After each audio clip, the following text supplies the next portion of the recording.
Well, that didn't turn out into a very competitive game, did it? Welcome in to the DNVR Avalanche Podcast, presented by Bet365. We got Big E and Rudo coming to you live as USA defeats Finland 6-1 in their first game in the Four Nations. I do think there were portions of the game where it was closer than that score line entails, but that third period was all America all the way. I do think there's a couple of interesting conversations here, but first off, E, after watching that drubbing, is USA really good or is Finland really bad? Well, I think a little bit of both there, Rudo. A little bit of both. It's not that not Sweden, but Finland is. It's not that they're bad. It's just they're not deep, right? You know what I mean? They're not deep compared to the other nations. You got a call up in there. That kind of answers. He's got 20 NHL games in his career. Yeah, you know what I mean. Good on him. I'm not saying he's a bad player. I'm sure he might become a good player, but you're comparing that to whatever Drew Doughty. You know what I mean? Like that's been around 15 years with us. Stanley. That's your depth D for Team Canada, for example. So there's a big difference. But the U.S. is good. Man, oh man, like. Did you pick him? I picked him too, right? I mean, did we both pick him to win? No, you said Finland to win the whole tournament, and that's they might not get a single point in this tournament after that game. So yeah, that didn't look good. But no, the U.S. is good, and I like what they did. Everybody was talking about it, right? I don't remember what the initial lines were, but the two brothers weren't together, and then all of a sudden, they put them together with Matthews and.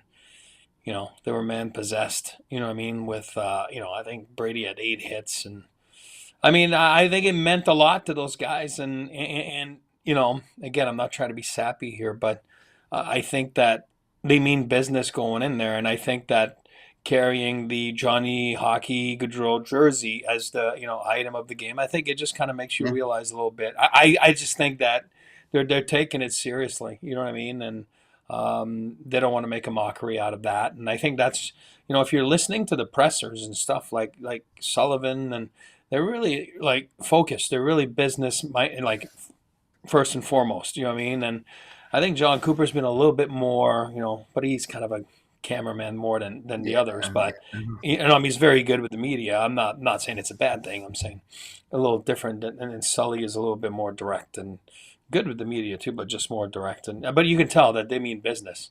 And I think that, they saw Sweden versus Canada the first night, and I think they were like, oh, okay, we might be in, for what people think. And all of a sudden it was 2-1 after 2, and, it was closer at this, again, on the scoreboard.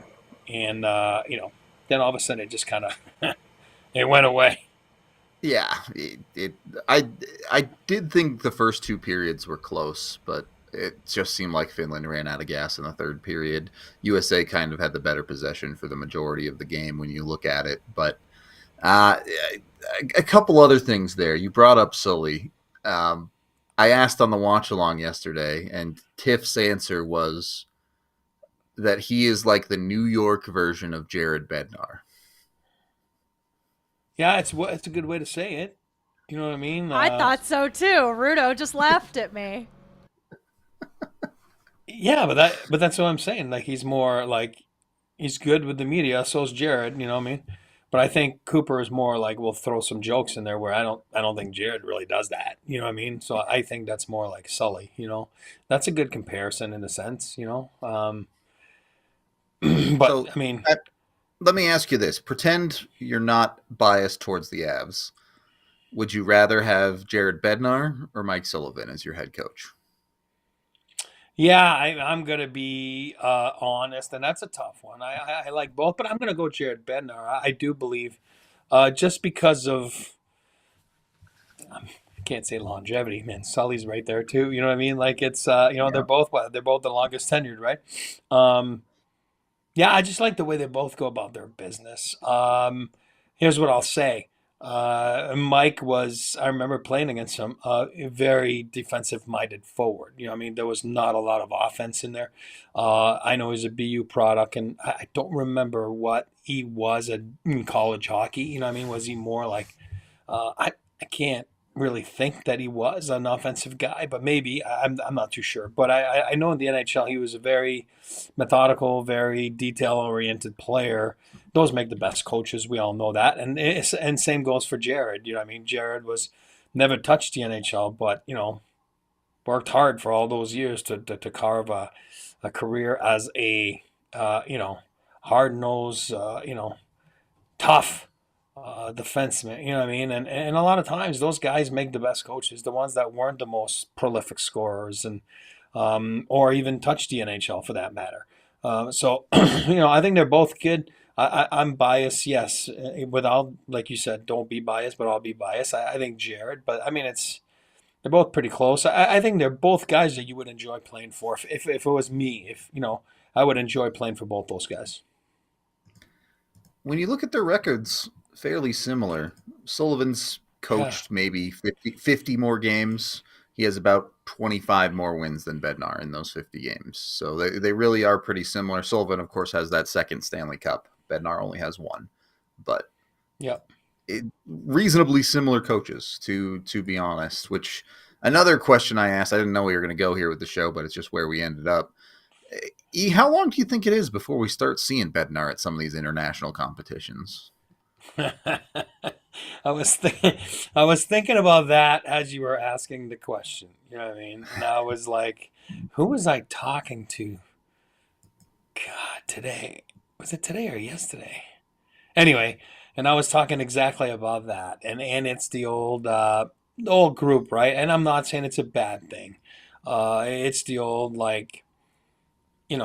Team Canada group, for example. Like they tend to stick to Doug and Armstrong, and they, you know what I mean, the types of coaches, and Talk has always been there with the Canada Cups and as a player, and Gretz was really heavily involved with Hockey Canada back then too, and so it just seems to be the Coops of the world, and you know what I mean, and so many good coaches in the National Hockey League. But you're right, it's kind of like, how come Jared Bednar's never won a Jack Adams?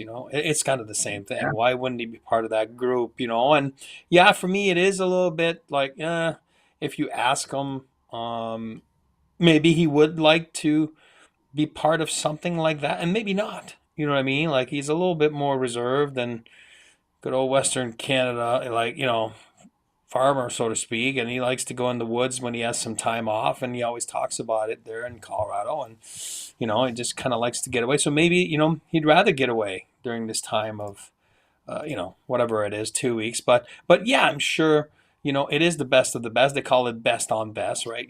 Of those nations, of course, not the whole league, because we all know not all countries are represented, but it goes the same for coaches and management. You know what I mean? So yeah, it would be nice, maybe a little feather in your cap if one day you get to.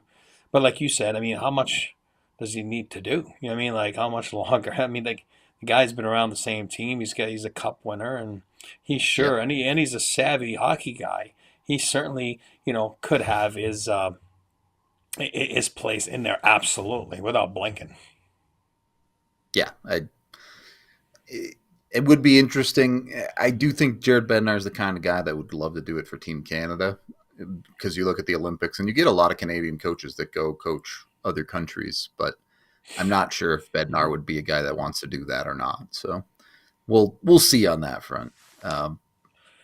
Like Randy says, the good old boys club. Yeah, I mean, sort of. I mean, if that's the expression, sure. You know what I mean? I agree. I mean, I'm all for that expression.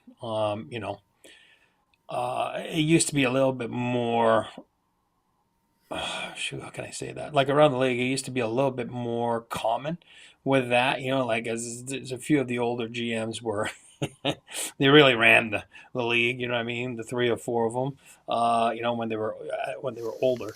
And that was kind of where that boys club came from, right? And then the recycle coaches and all that kind of stuff. But yeah, I mean, somewhere, somehow, I do believe, Randy's right, sort of, and again, make it a little bit of a, what do you call that, hybrid with my comment, and I think that's what you see. I do want to bring it back into, I want to bring it back into the actual game here, sort of, but there's another conversation I wanted to have that maybe isn't necessarily directly related to this game. I want to throw a couple of basic stat lines at you here. Mikko Rantanen played 19-21 in that game, 0 shots on goal, -1. Arturi Lehkonen played 16-30 in that game, 4 shots on goal, didn't manage to score, though, -1. We talked the other day about Nathan MacKinnon looking great in that overtime and how, like, hey, maybe this tournament is a springboard for some guys. Could this tournament be a detriment for some players, too? Could it make it harder for them to come into the last quarter, 25 games of the season the way they want to? I think you're right. It is a springboard for some guys, for their season individually with their own teams, and of course throughout the tournament, but also, for the Olympics next year, right? So, but I do believe you're right as far as this year's concerned. It could be a little detriment for a guy that goes there, really has a bad showing, and then it's all about confidence, right? And you gotta build your confidence. You gotta find your confidence. Confidence is not something that you go, oh, we're gonna open the drawer and get it, right? You gotta work at it. You gotta build it. You gotta feel you belong. And to some guys, maybe it went the other way, or it's going the other way.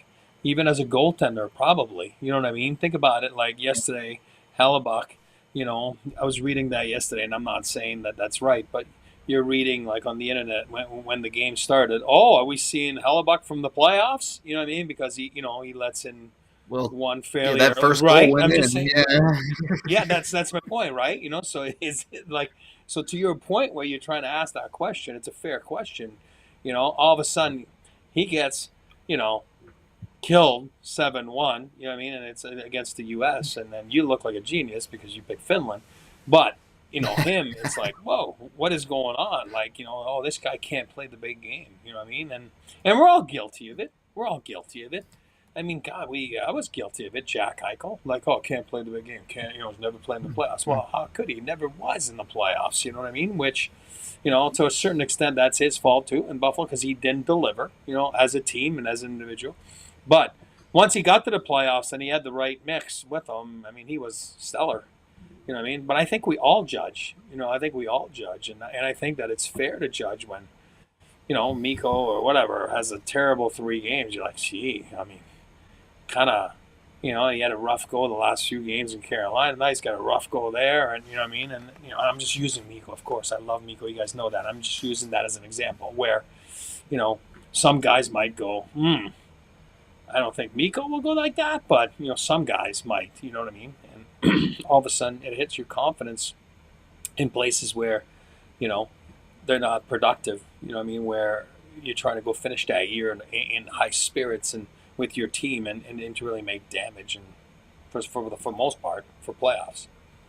Yeah, I mean, you're looking up and down this Finnish lineup, and for the Avs, you're hoping it's not Arturi Lehkonen, that this tournament is a struggle and ends up a detriment to him. We talked a lot about his shooting percentage this year being outrageous and not going to continue, but you would like it to stay high and not start to fall off if he struggles and maybe loses a little bit of confidence in this tournament.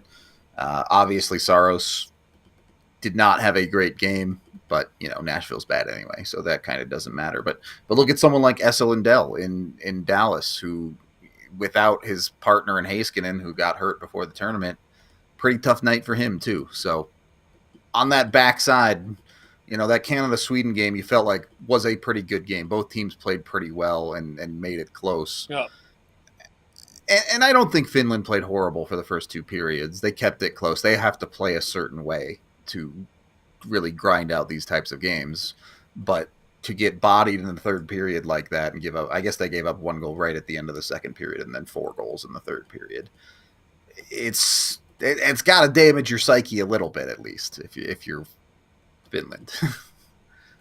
And especially, you said it's Saros. I mean, I thought he looked overwhelmed there. You know what I mean? And this is a guy that's been, Vezina contender, for a few years now, right? I mean, signed that big extension. He signed that big contract. Obviously the Avalanche didn't really face him in 2020. He got hurt. But, the jury's still out on him, right? When you think about it. Yep. Can he do it in those big games? And, I don't know. We'll see. Well, we can continue this conversation, but I do need to pay some bills here first. As the DNVR Avalanche Podcast is brought to you by UC Health, the official health partner of the Colorado Avalanche. You want to jump in with these guys, make sure you're living your best life. Of course, if you followed me for the past 12 months, I've lost a ton of weight, and it's weird, right? Because you do feel healthier. I know you don't really think about it, or certainly I didn't think about it, but then you actually lose the weight and, you actually feel better about your life. So it turns out health is actually important, and that's where UC Health can help you. Learn more about living like there is a tomorrow. Go to uchealth.org for more info. UC Health, live extraordinary. And once you're living a healthier life, make sure you're also taking care of yourself, all right? You don't have to be perfectly healthy every day. Sometimes it's cheat day and you want to go to Sexy Pizza. You can do that. You gotta make yourself happy sometimes too. So hit up Sexy Pizza today. Go get delicious by the slice pizza. You can also get a drink with their daily special. And if it's a location that serves alcohol, you can turn that drink into a beer or a wine if that's your thing. And Sexy Pizza is more than just by the slice pizza. They're part of the community. They regularly support a ton of nonprofits. They support schools. They support sports teams and clubs. You name it, they've got it. They've got donation links on their website, or they do a certain percentage of their proceeds on days that go to fundraising opportunities. So make sure you're getting over with Sexy Pizza. And when you get one of those daily specials today and use code DNVR, either in-store or online, you'll get 15% off. Wait, that's DNVR, code DNVR15. Make sure you put the 15 at the end to get that 15% off. Sexy Pizza, serving sustainability, community, and hand-tossed pizzas in Colorado. Also, be sure to check out our new shirt. It's MVP City, baby. Got that new shirt for Yoke and McKinnon. It's a pretty slick little shirt. Put it to you that way. Pretty slick little shirt that if you want to rep the best players on the planet, you can do right here with the DNVR. There you go. All hail Kale, a great choice as well. Second period of the DNVR Avalanche Podcast. We've been a bit negative. We've been focusing on Finland. I want to flip this over to the U.S. side. Woo! That was a fun third period, man. I assume, in international competition, I don't know. Has there ever been a game where brothers scored 4 goals in international competition? I kind of assumed at some point the Sedins did it, but I don't actually know. That's a good guess, too, Sedins. That's right. That's a good one. Hatcher's not a chance because Kevin was more offensive than Darian. God, that guy was tough to play against. I'm not judging him. He was awesome. I believe that, yeah. Boy, was he tough in front of that net. But I play with Kevin, so. But, Kevin was more scored 31 years, so as a defenseman. So probably no. But the Sedins, that's a good you know what? That's a good choice. You know what I mean? You probably, you think that would. Unless one guy got 4 goals, the other guy got 4 assists, you know what I mean? But, right?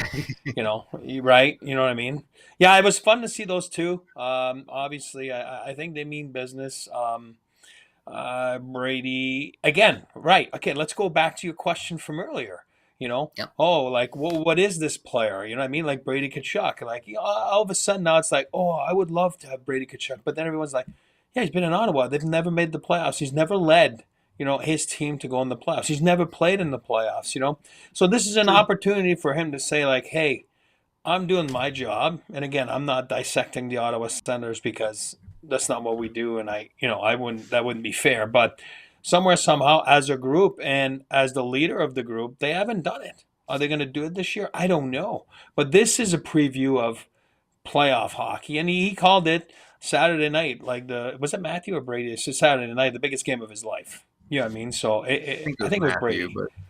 Was it Matthew?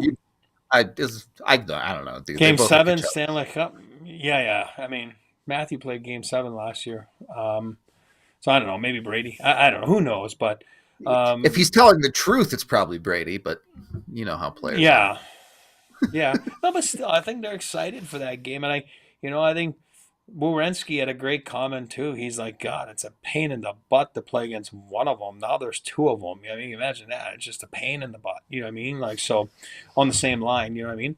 So I think it was a good adjustment. I hate that word adjustment by the coaching staff there, but, obviously it seemed to pay off because, and again, you're talking about sexy pizza a few minutes ago. Boy, Team USA was sexy pizza all the way. I mean, they greased it up, and they were right there, and they were mucking it up. They were scoring goals like, tipping goals, goals in front, like Brady's first goal. It's not like it's a Picasso, you know what I mean? Like, so it was a little, greasy and get in front, and obviously Matthew with a nice tip and nice rebound, but Boldy was a nice tip, from his own D guy there. Faber, right? Faber. Yeah. So the Minnesota connection right there. But I think that, I think they were playing for real. And it was a little bit of pushing and shoving. And was there a little bit of fakeness to it? No, like this, I thought there was a lot of physicality, especially compared to the Canada game. They were banging. And they were going at each other at the benches and stuff like that. And you know what I mean? And again, that's how Matthew is. He's kind of a pain, but, again, could easily just go back to the bench and not worry about it. But no, they were engaged. I mean, they were engaging, and give it to Finland too. They were engaging back. And I thought it was a physical game. Brady got, 8 hits or something. And then, felt like he had like 30 of them. But, he's got that helmet that's a little high, and then he's like, you know what I mean? Like, but, I'd take him on my team. You know what I mean? I would. I think a lot of people would. So, it was fun to watch those two. And obviously, did they show Walt in the stands? I didn't even pay attention. Like, I don't think so. His dad, Keith, no, whatever. Usually he gets a lot of airtime. Look, every second the hockey isn't playing, I'm talking to chat, so I have no idea. Yeah. I don't think so, but he was there, and he was pumped, and I'll tell you, he was a menace in that '96 World Cup. Oh my God, go watch some footage of that. Him and Footy going at it. Did you call him Walt for the record?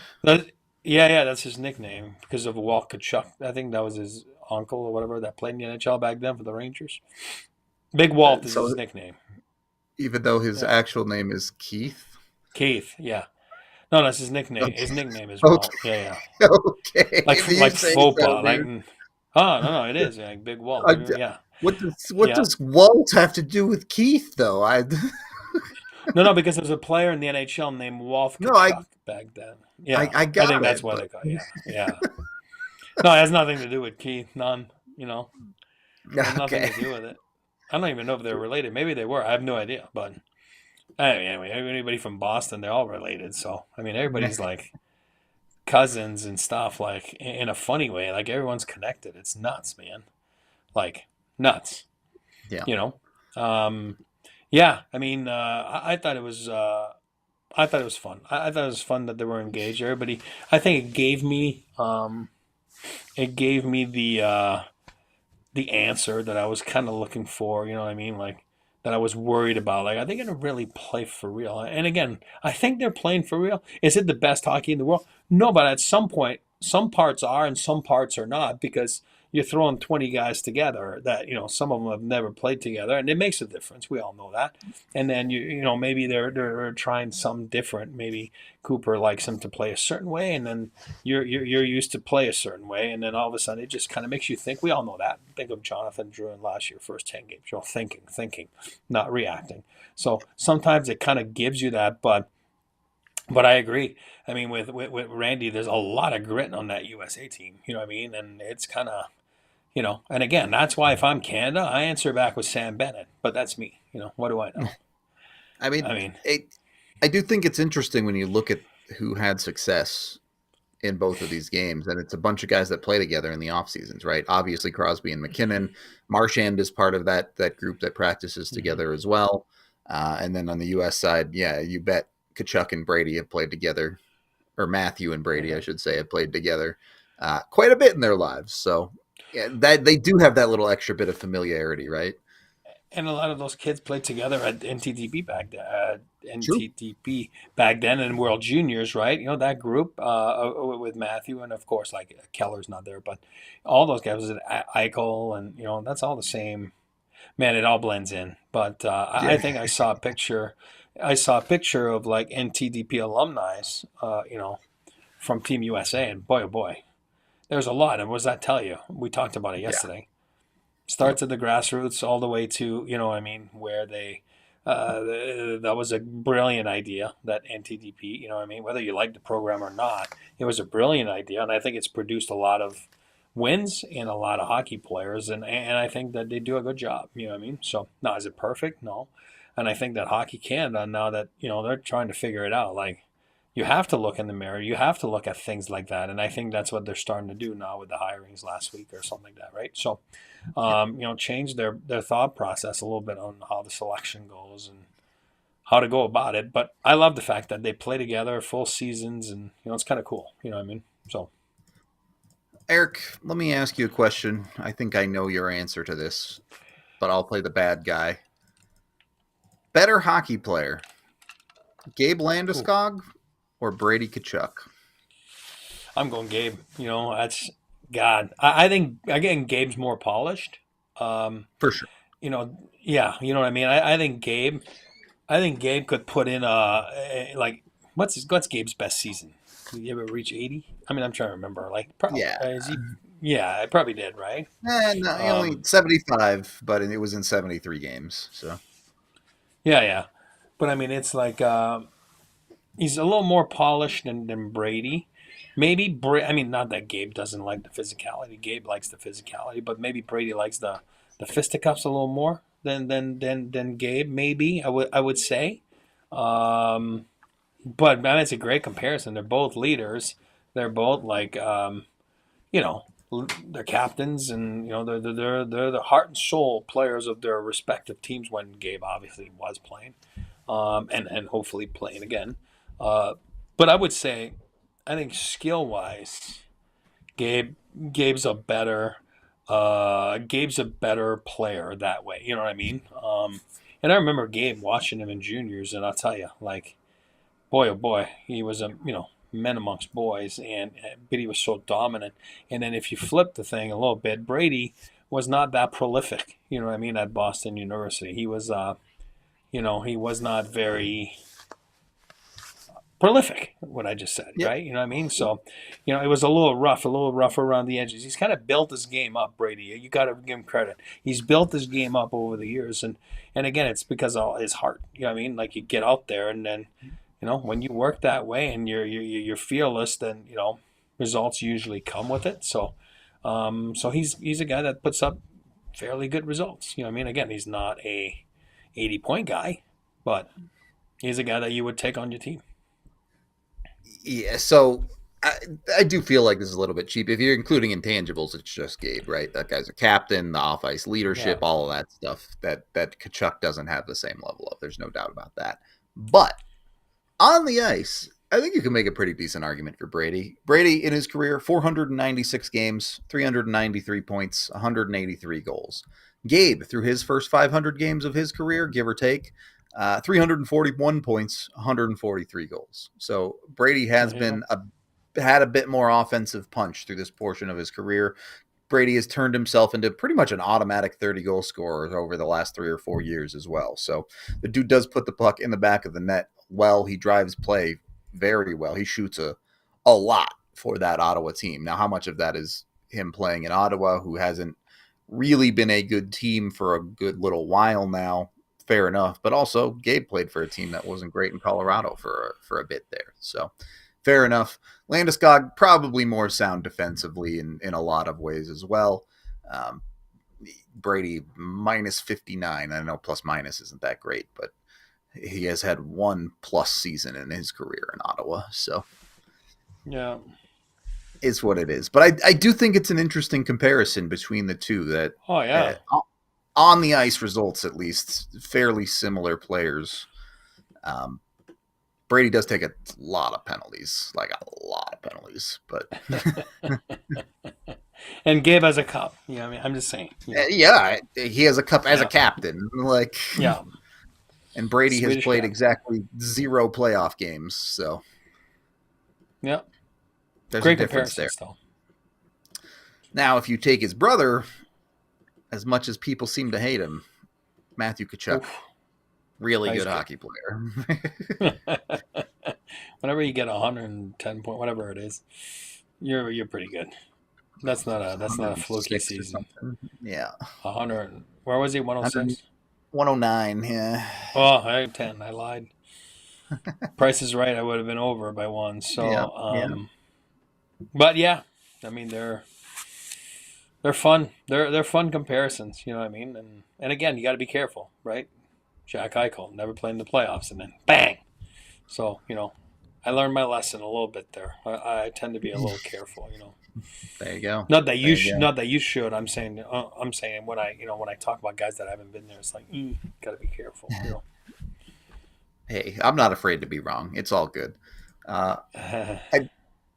More to talk about, but we do have to take our second break here, as we are brought to you by the amazing folks over at Bet365.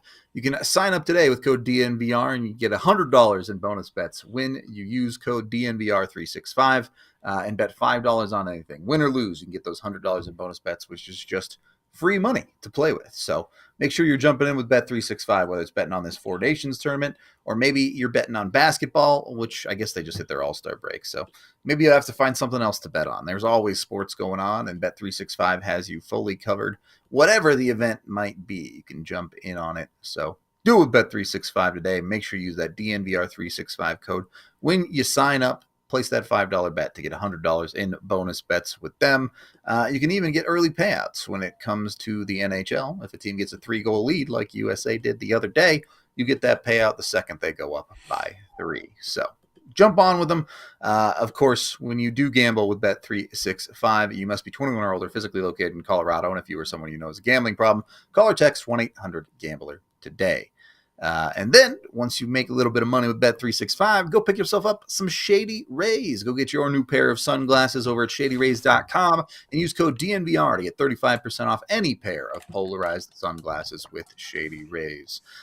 They have hundreds of different styles, a bunch of different polarization colors. They even have ski and snowboard goggles if that's your thing. So jump in with Shady Rays today. Go try any of their products. They've been given 5 stars by over 300,000 people. And the coolest part is, for the first 30 days after you get a pair, you can lose them, break them, or if you just plain don't like them, just send them back, and Shady Rays will replace them entirely for free. So it's a great deal. Again, shadyrays.com, and use that DNVR code to get 35% off your next pair of sunglasses. Third period of the DNVR Avalanche podcast here. I'm with it right now for sure. Look, you wore the USA hat at the start of this thing.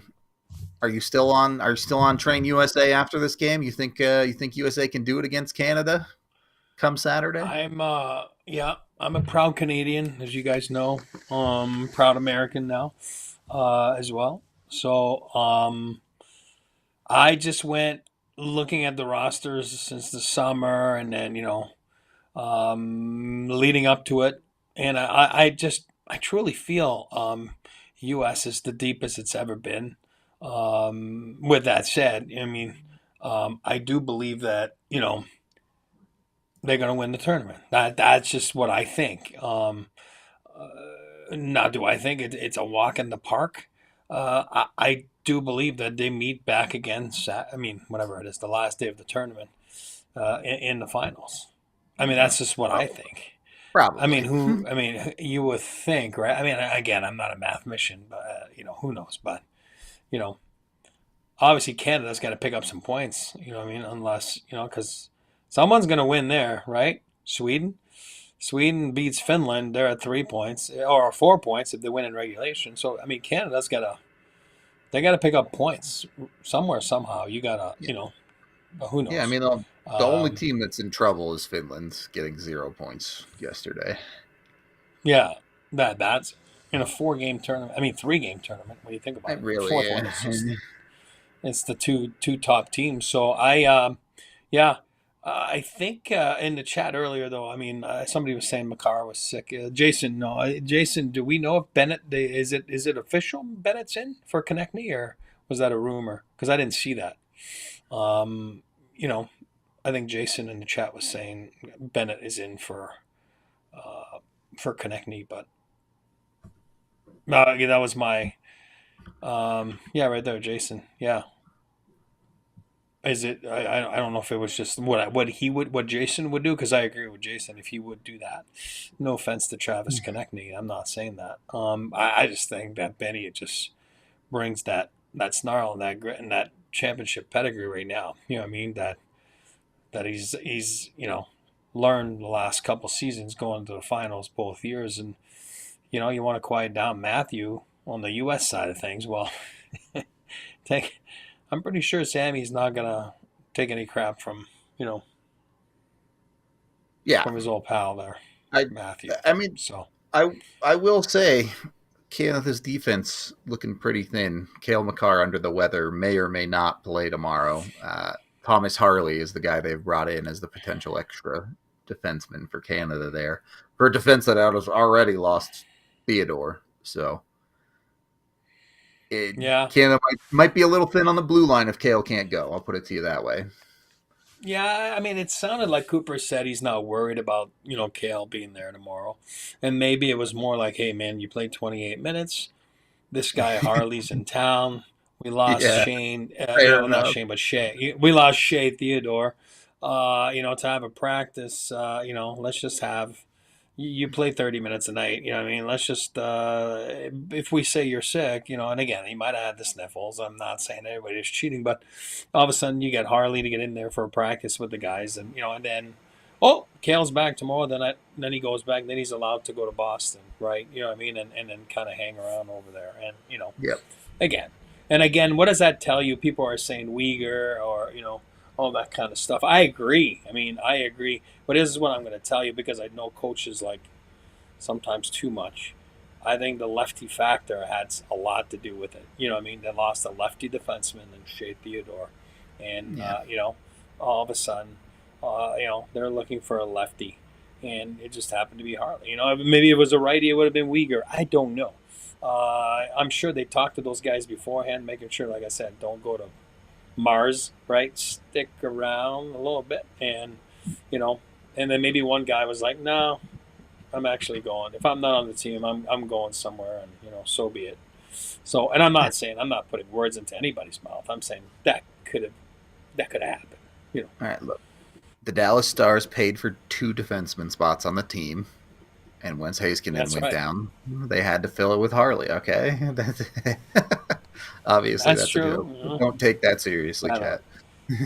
I know, but again, you go with familiarity, right? We know that, so that's just the way it is. It's life, Some people call it politics. It's life, It's what Pete DeBoer and Jim Nill are part of the staff there, and they know what they're getting, and Thomas Harley, if he comes in, if he needs to go in, hopefully he doesn't need to go in. That means that somebody else is hurt or sick. So let's make sure that it doesn't happen, and we get to see the real best on best.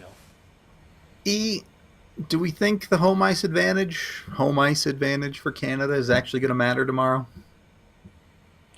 I think it does, and that's why I think was Dylan Larkin last week. Remember, they were talking to him about, I don't remember what it was. He's like, well, Canada's get the easiest schedule.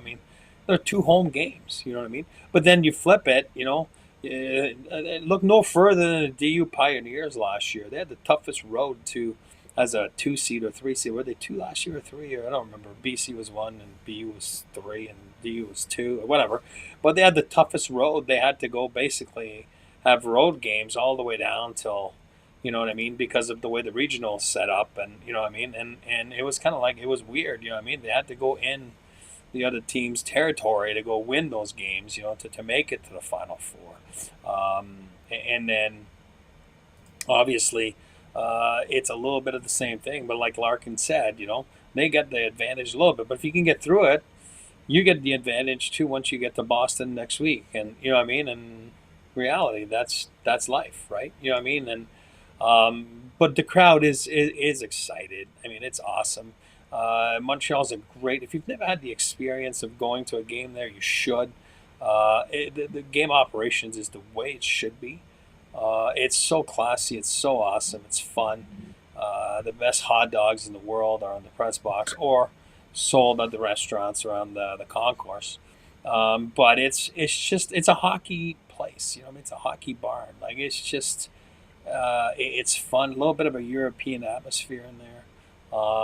So it's kind of if it's on your bucket list, you should go. You know what I mean? Because it is the Mecca. You know what I mean, so to speak. With the 20? I should know that 23 Stanley Cups. I understand they were part of the original 6, but I do believe all those wood flags are up top there with all that. It's pretty cool. When I was a young kid, that's what I looked at all the time. But Larkin, he had a great point because it is an advantage. It is.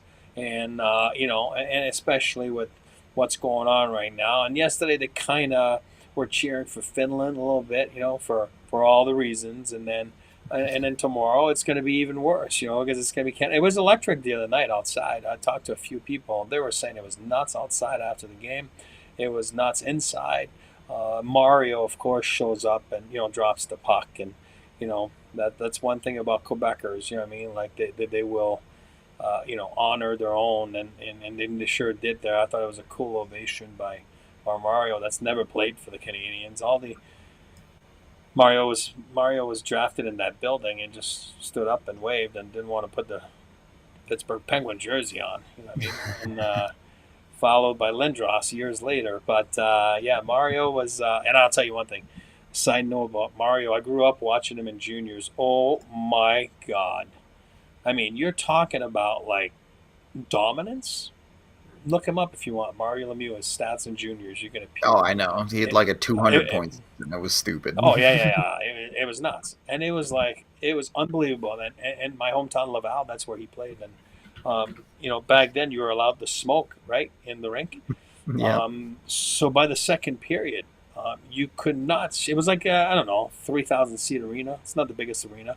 But every game it was jam-packed. You could not find a seat or a crack to watch the game. And by the second period, you couldn't see across the ice, from the stands. Because there was so much smoke. Everybody was smoking darts, you know what I mean? Like, it was unreal. Like, it was amazing. And he would just put on a show, man, and it was incredible. What a junior. I mean, obviously, what a player in the NHL. What a player in those World Canada Cups and Olympics. And an incredible owner and role model to Sidney Crosby. But I'll tell you, as a junior player, it was gross. It was sickening. He was amazing. It's his last year in Laval, he 282 points in 70 games. Yep. Just 133 goals. Yeah, it was nuts. Like, I'm telling you, it was nuts. Like, I was most games I was there. It was crazy. It was so fun. I'm not trying to start a culture war here or anything, but 0 players from Quebec on Team Canada. Well, Sammy Montembeault, he's the third goalie, right? Third goalie. There's zero one. Players. Zero players dressed, I should say. I know. Back then, those Canada Cups, you had Goo. Awesome. Goo, by the way, Goo's going to be joining us in the Takeover Suite. We'll talk about it later. Yeah. But Goo's going to be there, and Goo's got a bunch of records, as we know, with the franchise, right? The Quebec Nordiques that slid to, the Avalanche. Obviously, front office member of the Avalanche, Stanley Cup winner. But Goo was part of those Canada Cups. You had Goo, you had Ray Bourque, you had Guy Lafleur, you had Mario, obviously. So many French people. Yeah, you're right. There's not that many right now. You know what? It goes back to what I said earlier. I'm not here to throw daggers, but Hockey Quebec has not been,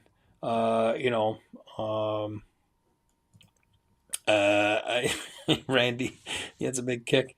Hockey Quebec has not really developed players the way that they could have over the last 20 years or so. And if you look at the NTDP, upside down, they're developing a lot of guys, and you're seeing a lot of guys in the NHL. So, somewhere, somehow, youth hockey programs and nations or people from their own provinces got to look at their own and see what they need to do to be better. You know what I mean? And somebody said yesterday, all of a sudden back then, everybody was looking at Patty Waugh and Marty Brodeur. Everybody wanted to be goalies. You know what I mean? It was crazy. And then all of a sudden, everybody wanted to be Sidney Crosby. And then, look what you got now. I mean, I'm I'm laughing, but it was funny.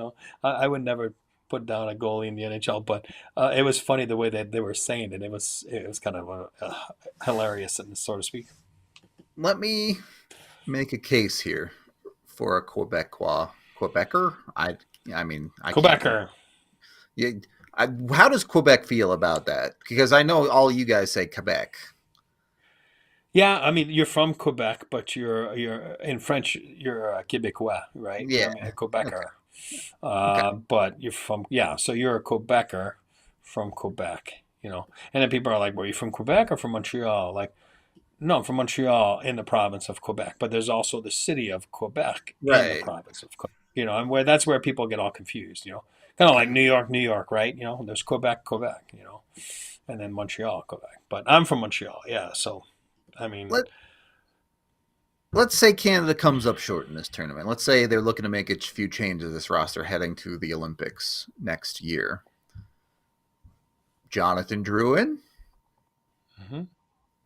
I know he was injured this year and all that, but in the games he's played, he's near a point per game player. If you're looking for someone from Quebec to sneak onto the team, maybe he's got a chance. Well, every Olympics, people always question, like some choices and stuff like that. So he would really fall into that category. I mean, which is an honor, and that's not a bad thing. I'm saying he's not a shoo-in like, McDavid and McCarr and McKinnon, you know what I mean? So, but he certainly would be a guy that I would consider because, we've all fallen in love with him, as we know in Denver. And there's a reason for that. A, he plays with high-end players, which is important because that's what those guys are, those competitions. B, he certainly knows how to play the 200-foot game now. And see, I think he's got the swag to be able to know that he belongs there. You know what I mean? And that would be a logical choice in my book, like many other people. But I certainly would never be like, oh, wow. But if you look back over the years, there's always been some guys in those Olympic years where people question it. But I'm not saying he would be a guy you question. He would be a guy that would be like, oh, yeah, that's a great pick, actually.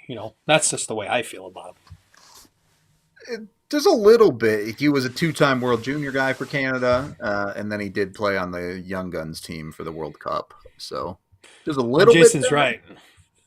Yeah, Jason's right, too. Like, I don't think Cooper was a big fan of his. You know what I mean? Absolutely. That's a great point by Jason. But, again, next Olympics, I don't know. Have they announced that it's Cooper? Is it been announced? Or I don't know. I get so confused now because there's like – they get announcements for obviously the 4 nations, and that's what I've been, gearing up all year long. So, who knows? Maybe they have been announced. I'm not sure. You would think that the same guys that are there now would be next year, but I don't know. What do I know? I only see Cooper getting named for this tournament. I don't see anything. Yeah, that's what I thought. Yeah. But I would have given Cooper was their coach in Beijing too, so I'd assume it'll just be Cooper. Yeah. Not a big Jonathan fan, yeah. But Jonathan's changed. He's a different player. Yep. Right? I mean. These days, he's certainly a lot more defensively responsible than he was in Tampa Bay back in the day. I'll put it to you that way. But yeah, absolutely. Leave it to a coach to hold a grudge, I guess. Love coaches. I don't know that there's a ton else to talk about the actual USA-Finland game, but Tiff had some fun. It is Valentine's Day. She created a couple of Valentine's puns based on Avs players, and she wants us to rate them. So we're gonna do our best. Is that picture of Kale, and it says, "You must be a Zamboni because you smooth out all my rough edges." I like that. And that's good. I actually like that one. That's a solid 8 out of 10. Okay, we gotta rate him. All Yeah. right.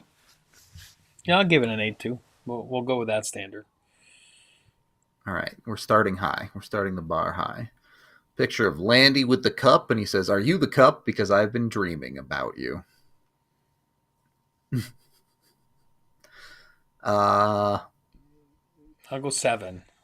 I'm Yeah, going down a little bit, not as but I good as like the it. But I first like one. it. But I like it. I'm good with 7. I'm good with 7. 7 out of 10. This What's next next? one's kind of mean. Oh God. My love for you is stronger than Blackwood in a shootout. Get it? I Because think- he's not very good in the shootout. Yeah, he's not. Oh. It's true. He's not. Yeah, that's okay. As long as he stops in OT, regular OT, I got no problem. Shootout, that doesn't exist unless it's a penalty shot. I'm going with like a 4. All right, I'll make Tiff feel better. I'll give it a 6 because I like the, You had thought The double process. meaning. All right, Only this is the because- last one. you had my love for you is more steady than the Yeti. All right, if you did that, 10 out of 10. You're right. Look at the author over there. I like that. And We then just click like. Druin and McKinnon. Oh. We just clicked like Druin and McKinnon. I like that. I don't know. I don't know if Valentine's Day is for the homies. I'll give it a 9, Tiff. It is There you when they go. look at each other like that. Yes. I don't know. After the way McKinnon looked at Sid the other day, I don't know. They might be on the rocks a little bit. I did put Drew's that mad. one in. I did put that one in for Yaya. He didn't use it, so Yeah, well, you can't win them all. there's like 4 on the cutting room floor, so it's okay. Well, we'll have to live with these Valentines, I suppose. But You're welcome. always a good time. I don't know. Do Wedgie and Blackwood have any good chemistry? I don't know. They don't really have a post game celebration like some of the goalie tandems do. But No, I think they both like to talk, so I don't know. Maybe something about talking. there you go. I didn't do anything about Lecky's good stick. I thought that was not PG enough for the socials. So Yeah, well, our beat is past PG probably. But yeah, it's always fun. Always fun to have stuff like that. Hope everyone is enjoying their Valentine's Day. what are you guys doing tonight? Sleeping. Yeah, I might go What to the the heck? Providence game there. Providence What the College heck? game. What the heck? Get in the car, drive down a bit. You know I know. why? You know why you're not doing anything special tonight? Because you Why? guys love your wives every day. That's right. True. Every day's Valentine's Day. Yep. My Yeah. daughter can hang out with my wife. That's all good. I just buy my wife gifts all the time. She doesn't need any extra gifts today. All right. Yeah. Yeah, the last thing I wanted to get into, and obviously like USA Canada is the big game, but Yep. Finland Sweden. Do you think Finland can recover? Oh boy, oh boy, like I said to you, if you're Sweden, that's like a must win, right? I mean, forget about Finland, your team, If you're Sweden, because who knows what's going to happen between Canada and US, and you want to put the pressure on afterwards, right? So I think it's a must win. But again, on the flip side of things, Finland's a must win too because they got 0 points the first one. So they really want to stick around in this tournament. They got to go out and get a 3-point win. Not sure if I like that system. Maybe I would like it on an 82 game schedule. I don't know. But on a 3 game schedule, who knows? You know what I mean? That you really got to win those games in regulation. But I think it's going to be tight. I think it's going to be a tight game. I couldn't tell you. Maybe for your sake, Finland, maybe they win, and then you feel better about your pick. And then Canada, US, I'm excited for that one. I'm going to go. Actually, there's Fan Fest that starts tomorrow down in the Boston area. I'm going to get down there by the garden there tomorrow. It's like next 3 days. It's 11 to 6 and some whatever. the NHL, like like stuff that you see usually at the All-Star games and stuff like that. So there'll be a lot of people down there, a lot of alumni. We'll get some takes from people down there, maybe some interviews with some players, ex-players. Should be fun. So we'll get some of that. Check Twitter out. We'll throw some stuff on Twitter, and then obviously the game tomorrow night though is a big one. Canada, U.S. And again, I'm sticking to, not because I like one country better than the other. I just feel that USA this year is the deepest they've ever been, and I do believe they're the deepest team in the tournament. And again, it starts in net, my thought process. Yeah, for sure. I'll probably do a watch along for the Canada-US game. Probably not for Finland-Sweden, because you don't want to see me up at 11 a.m. silent, sleepily watching hockey like this. Yeah, he's gonna be like, that would not be a fun watch along. But we'll do the later game for sure. We also, you mentioned it, do have a takeover at the end of February coming here. Avs taking on Minnesota on February 28th. We are taking over a suite at Ball Arena. It's going to be an awesome experience. And as E said, Michel Goulet will be joining us in that suite too. So it's going to be super cool. Highly recommend you guys come out with us. You get a bus to and from the bar that comes with free beers. So it's just a great time all the way around to come hang out with us. It's going to be a lot of fun. Tickets are available at thednvr.com/events right now. So go get your tickets today and come have fun with us. Should be a blast. Hall of Famer, Goo, Hall of Famer, and then obviously at the top of a lot of the franchise leaderboard for many categories. So kind of fun. We always see those things on altitude there when they go, oh, Mikko Rantanen just beat this, whatever. Goo's always there, right? Stastny, Goo, Sakic, McKinnon. Rantanen. Did he beat? Did Rant 55? No, Goo was 56, right? He never reached Goo, right? Yeah. 57. Yeah, there you go. All right, Goo still got it. Yep, he's hanging on to. That's going to be a tough number to reach, man. In the modern NHL, there are not a lot of dudes that score 57. There are a few, but not a lot. Before we get out of here, E, I got one more question for you, and. Which would you rather be? And I know, I'm not saying, hey, you'd rather play for your country. I get it. Everyone would rather play for their country if given the opportunity. But going into the rest of the season, after this tournament wraps up, would you rather be the rested guys who are coming back from Cabo or wherever and have had their 2 weeks off or whatever it is? Or would you rather be the guys that are still in the rhythm, having played in this tournament and can jump right back in without any rust, maybe? I think it goes, the answer would be individually.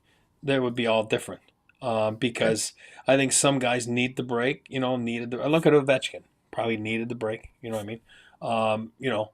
I don't think he's going to lose his rhythm, you know what I mean? I think he's so focused and trying to get after Gretz's record. And but I think if you got that break, and this is the difference between like the first time, which was 98, we really didn't know what to do. We didn't have that many like sleep coaches and Sure. 4 strength conditioning guys, and we're on our own a little bit. So I got to be honest with you that for a guy like me, it wasn't very good. The first first time coming back on the ice. Because it's like, man, maybe I should have done this or that. But I think now it's so much more controlled, and I think it's a lot more engaged with the players on what to do, what days should they take off, should you skate? Lane Hudson, they didn't take a day off, skated here at BU the last few days. Every day of practice. Yeah. So it's kind of, to each their own. And then some guys, they feel that the beach in Antigua is the way to go. You know what I mean? Like, I don't know. But it's a great question. I think it's to each guy different. And if you've had a bad year or okay, use Casey. You know what I mean? Like, I don't want to use the word bad year, but like a challenging year. Maybe this is what you needed just to get away a little bit and get back fresh and go from there. Who knows, right?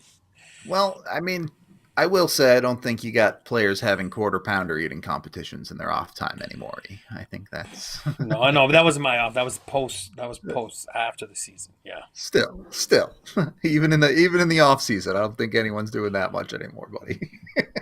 No, we did have Big Macs in LA. We did have McDonald's after every practice on the table. Yes. But it wasn't a competition. It was just like, are you good or are you not good?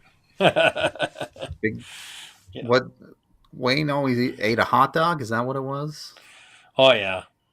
Steak and potatoes, and then if he was hungry, he'd get a hot dog. There you go. So I don't think not a whole lot of players eating hot dogs pregame anymore, but maybe in Montreal with those hot dogs, but we'll see. A little couscous. Either way, we do have to wrap up today's show. We appreciate everybody hanging out with us. We are off this weekend. I will be doing the watch-alongs for the second game on Saturday, but podcast off this weekend. We appreciate y'all, and we will talk to you on the next one. We all silly like the mayor.